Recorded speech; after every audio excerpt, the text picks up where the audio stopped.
friends, welcome to my channel. So in the today's lecture, we are going to discuss fragmentation.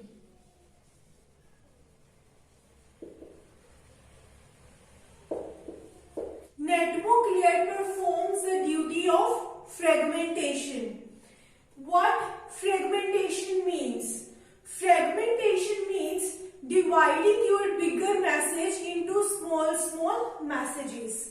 This is one network and this is another network.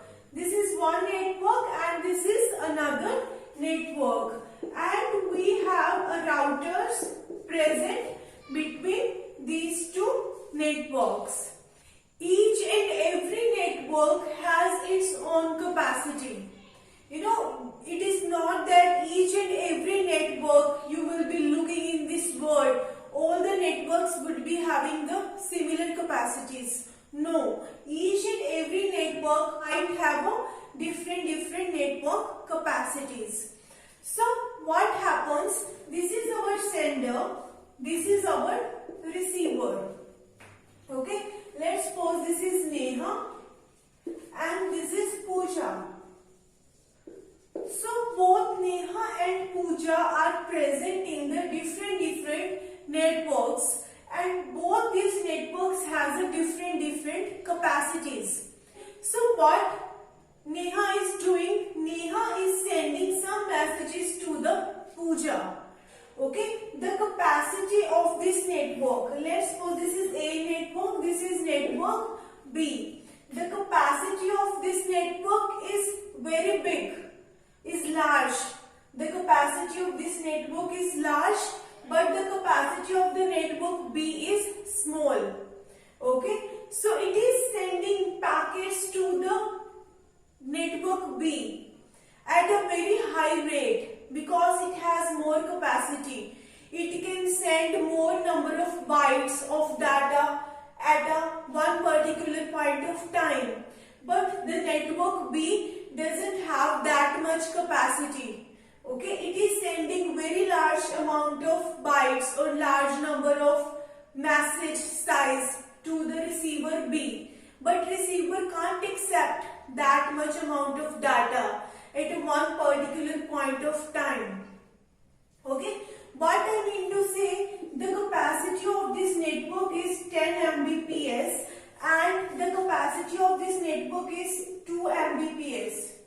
You can send in a 1 second 10 MB data, but this network can receive only 2 MB data at a one particular point of time. So what you have to do, this 10 MB data which you are sending, you have to divide this data into 2 MB, 2 MB, 2 MB, 2 MB, this way, so that this network can accept your data. Okay, both has a different capacities. We have to fulfill the need of the recipient network. We can't send everything according to our own way. We have to fulfill the requirement of the recipient network. So what we try to do? We try to break our larger message into smaller messages. Okay, so that receiver can easily accept your messages. Okay, especially even if you are sending any text message on WhatsApp, that is not a very big issue. You really don't need very much to divide your packet into small packets. But what happens when you are sending some video? Videos are very big in size. Video content, audio content, these are very large data. So when you are sending this amount of data to the recipient network, then what we have to do? We have to divide our bigger packet into smaller packet for the easiness of the recipient network. So if you want to relate it with real life example, let me give you one example. So even if you are studying computer networking subject in your semester, okay, we have a various number of chapters present in the Computer networking is basically composed of many number of topics and many number of chapters. What we have done, we have divided computer network subject into many number of chapters and topics for your easiness. Okay, so that is basically the idea of fragmentation.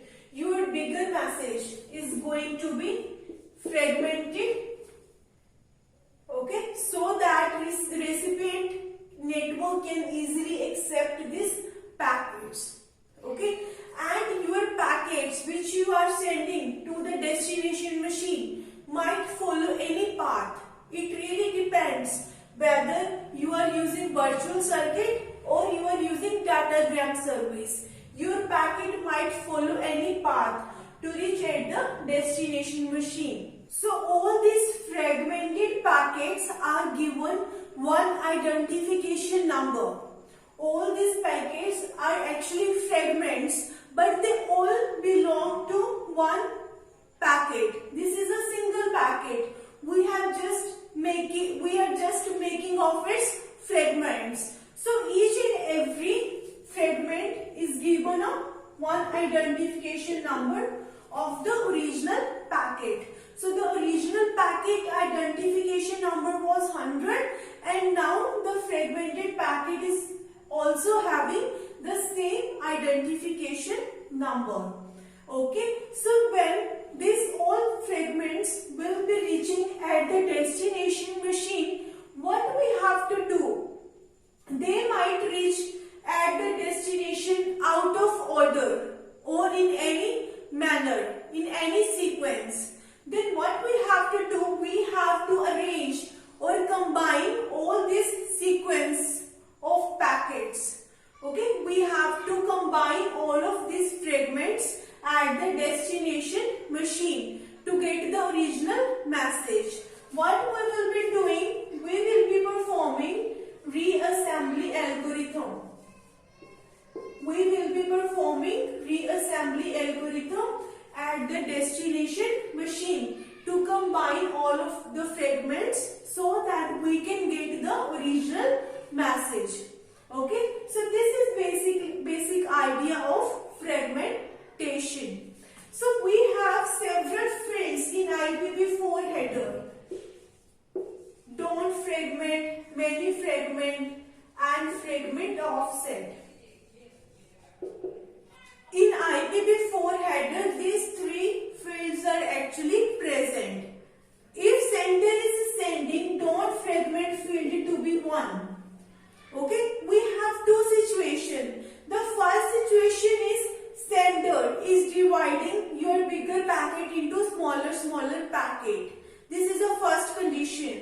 And what is the second condition?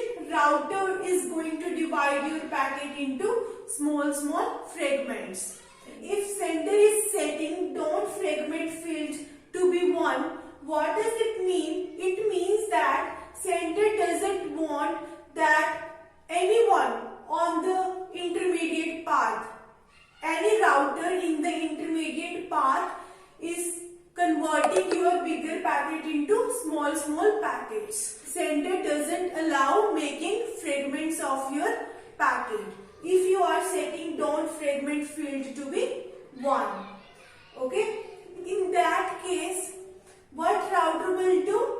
Because the capacity of this network and this network, both networks A and B are different, and sender is not allowing to make fragments of its packet, then what router will do? Router cannot send it forward to network B. Then router is going to discard your packet.